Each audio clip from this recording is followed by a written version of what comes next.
Hi all. Recent Blitz games on ICC often provide great content for discussion, and a recent game against RSQ64, I think I was a little disheartened with the ending I was getting, and I was trying to dissolve the pawns. So I just played a5, and we had b takes, rook takes, and the pawns getting cleared. We get this critical position where black now plays e4. And this is actually a really instructive position to try and recognize, even if you're playing a blitz game.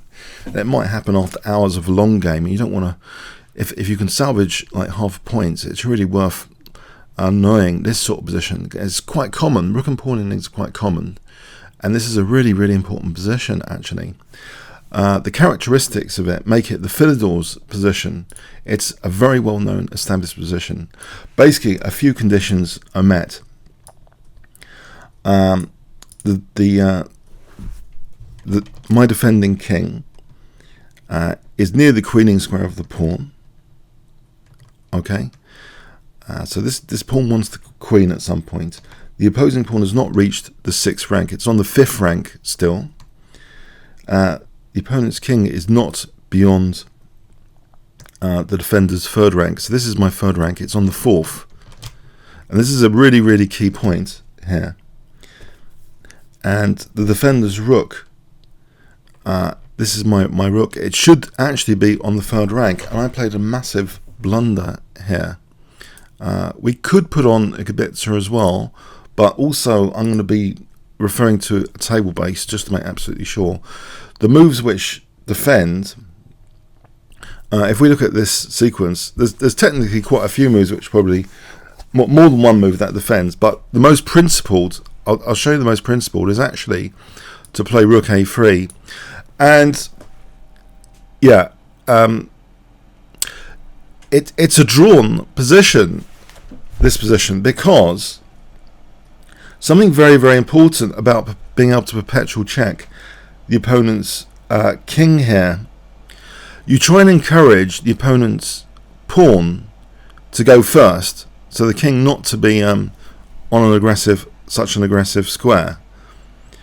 So the opponent, if he ever plays this, now in this position you can go for a perpetual check. You can just play something like rook a8, and there's no way to avoid the checks here, because the pawn is stopping the king from escaping the checks. For example, e2 check here. I mean, the king is just subject to loads and loads of checks. There's no bridge building or anything. There's another position where black, if he gets a winning position, might be able to build a bridge. But here, yeah, it's just, in fact, we can just snap off the pawn. Yeah, and that's it. Yeah, there's no fencing off the checks. That's the key point. You lure the pawn forward, and this is just drawn. And in fact, I mean, this is the most principled move I'm showing. There might be other moves here, but this is the most principled, because basically you're establishing the perpetual check mechanism. Instead of e2 check, say here check, and there's just no way of fending off the checks. You just carry on the checks, and here actually we can just win the rook and then go and take the pawn. Yeah, this is a really important position. Now the instructive blunder, yeah, I didn't do that. I didn't play rook a3. So it seems like almost as if you're provoking black forward, but I went for something which basically loses. Rook f7 check. This loses now because the king's coming to a really aggressive square, and now black can indulge in bridge building actually to drag the pawn down and get my king out of the area as well.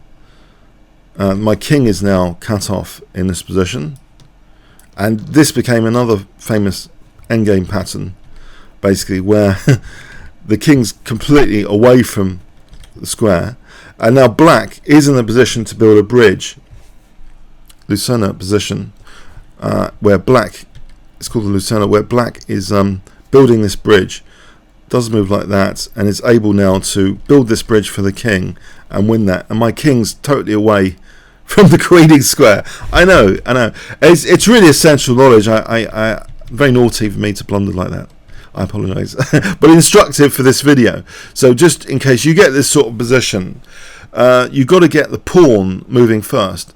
And actually, I was actually coached this many years ago by international master Andrew Martin.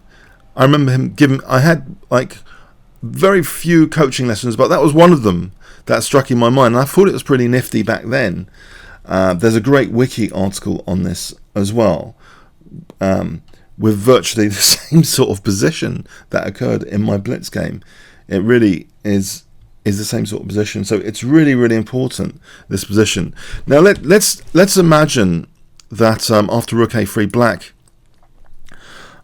tries to sort of wait around. So you just keep the rook on the third rank. You just keep the rook on the third rank until black commits the pawn. So basically here you just keep it around. Here I think we just keep it around. Now let's say black went this way. We just keep it around. Here, third rank, bang, rook g8. We go behind now, and the king can't be like evicted here. And then we start the checks. We just start the checks, and then it'll be a draw again. So a really important endgame position, and this is amazing. It occurred, well, so classically in this blitz game. So rook a3, and it's a draw. Yeah, it's a draw. It's something every player should know about rook and pawn ending. In fact, I might call the video that. It's something everyone should know about rook and pawn endings. There's two things though: the bridge building as well. If we look at the Lucena position, yeah, we get a classic Lucena exercise as well, which during the game I thought was, but we've seen that, yeah, if you allow the bridge to be built, then the checks stop. So it's all about, in a way, it's all about being able to inflict infinite checks or not. Okay, comments or questions on YouTube? Thanks very much.